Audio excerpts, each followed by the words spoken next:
النادي الاهلي بيفوز على اسوان 3-0 وانا اسواني فمش عارف بصراحه اعمل ايه، بس الف مبروك للنادي الاهلي والف مبروك عودته للاتصالات مره ثانيه.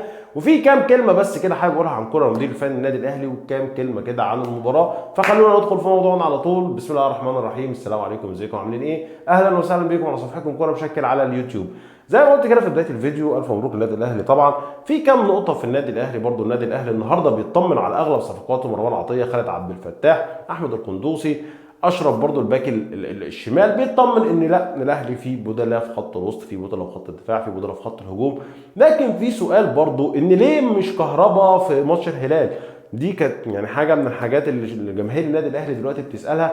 برضو من الحاجات الجيده او من النقط الايجابيه في المباراه النهارده عوده ثقه الشناوي اللي ما فقدهاش فتره كبيره. الراجل يعني بس بعد خطا قدام الهلال السوداني الراجل بيعود بسرعه مره ثانيه، فده شيء كويس جدا. اللاعب ما يفقدش الثقه فتره كبيره، فده شيء كان مهم جدا وشيء من اكبر المكاسب اللي انا بشوفها قدر يحققها النادي الاهلي النهارده امام اسوان.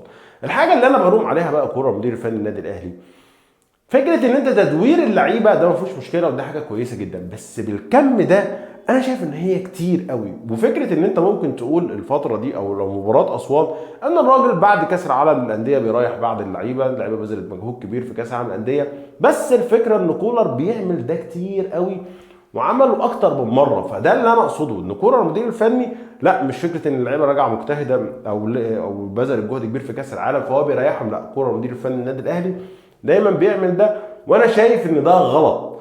انا شايف ان انت زي ما قلت تدوير اللعيبه صح، لكن بالكم ده غلط. انت الفكره لاعب اتنين تلاته لعيبه ممكن تستعين بيهم مثلا تبديلات بشكل مبكر فتدخلهم جوه رتم المباراه، لكن اربع وخمس لعيبه كل مباراه مختلفين انا شايف ان غلط، بالذات في الخط الدفاعي وفي خط الوسط.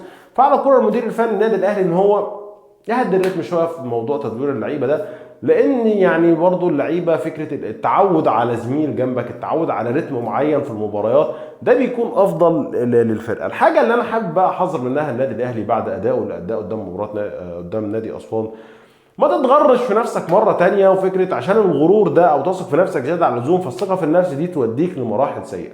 يعني النادي الاهلي او لعيبه النادي الاهلي كانت وثقت في نفسها زياده يعني بطريقه كبيره او بشكل كبير بعد كاس العالم، فكانت السبب في الخساره بالهلال السوداني وهبوط المستوى لعيبه النادي الاهلي. فانا شايف ان انت برضو اسوان ما تتغرش بعد فوزك عليها بشكل كبير جدا، لان نادي اسوان نتائجه الاخيره في الدوري كانت سيئه. الخساره من الاتحاد السكندري، التعادل مع الاسماعيلي، يعني نتائجها في الفتره الاخيره اصلا ما كانتش كويسه واداؤه ما كانش كويس. الفوز مهم والفوز كويس، وزي ما قلت النادي الاهلي كسب منه اكتر من مكسب، بس ما تخليش الفوز ده يعني يتوهك تاني او يخليك تتوه تاني. فعلى لعيبه النادي الاهلي ان هي تركز في فكره ان هي لا، لسه مطلوب منها كتير تثبت على الاداء اللي هي بتاديه ده، على قوه الاداء اللي هي بتاديها دي. التركيز اللي هم كانوا النهارده فيه عليهم ان هم يثبتوا على ده عشان يقدروا يوصلوا للي بتتمناه جماهير النادي الاهلي. اخيرا الف مبروك للنادي الاهلي. اتمنى الشرح السريع ده او كم نقطه سريعه دي تكون عجبت حضراتكم، واتمنى ان انتم تشاركوني رايكم في